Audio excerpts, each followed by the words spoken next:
Points के बारे में बात करते हैं जो कहीं ना कहीं आप गलती कर रहे होते हो। एक तो ये कि जैसे ही जाप खत्म हुआ वैसे ही उसी वक्त आप उठकर चल दिए वॉशरूम। अब जाप या ध्यान करने के बाद वॉशरूम जाने से या यूरिन पास करने से अपनी बॉडी के, आपकी बॉडी से जैसे जैसे यूरिन पास हो रहा है, वो सिर्फ यूरिन नहीं, आपकी एनर्जी भी आपकी बॉडी से पास हो रही है। तो आपको जाप या ध्यान के बाद कम से कम 10 से 15 मिनट का ब्रेक लेके हमेशा वॉशरूम जाना चाहिए, डायरेक्ट नहीं उठ के जाना चाहिए।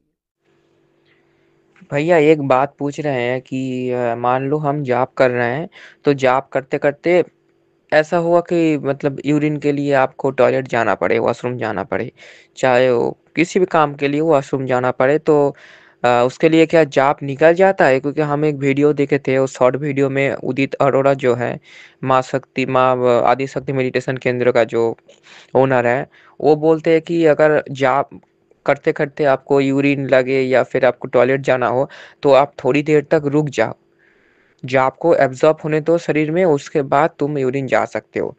क्योंकि वो देखे थे किसी को, शायद बोल रहे थे कि एक किसी महिला थे जो जाप करते करते वो यूरिन जाते थे, तो उसका जाप ठीक से नहीं लग रहा था, तो बाद में उनको पता चला कि वो जाप करने के तुरंत बाद ही यूरिन चले जाते हैं। तो इससे क्या सच में जाप चले जाते हैं या फिर हमको रोकना होता है थोड़ी देर के लिए? क्योंकि ये सब चीज़ तो रोकने का नहीं है ना, इसलिए।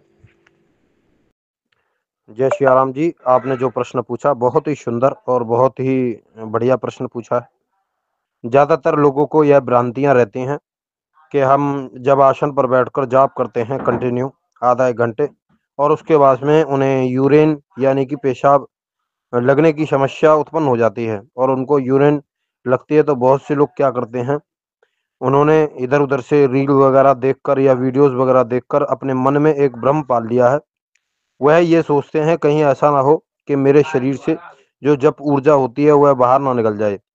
लेकिन ऐसा संभव नहीं है कि आपका जो जप ऊर्जा है और जो यूरिन के माध्यम से बाहर निकल जाएगा, क्योंकि ये शारीरिक हमारी प्रक्रिया होती है। जैसे हम भोजन करते हैं या पानी पीते हैं, पानी पीने के बाद में हमारे शरीर से यूरिन निकलता है, और उसके बाद में हम जब भोजन करते हैं, भोजन के माध्यम से हमारे नीचे से मल निकलता है।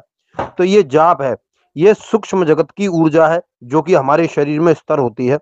यह हमारे जाप के द्वारा नहीं निकलती है, ये नॉर्मल प्रोसेसिंग होता है हमारे शरीर का।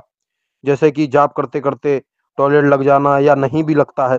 लेकिन आप इस अवस्था में क्या कर सकते हैं, आप लोग देखा है मैंने बहुत लोगों को कि आप लोग यूरिन को रोक कर रखते हैं।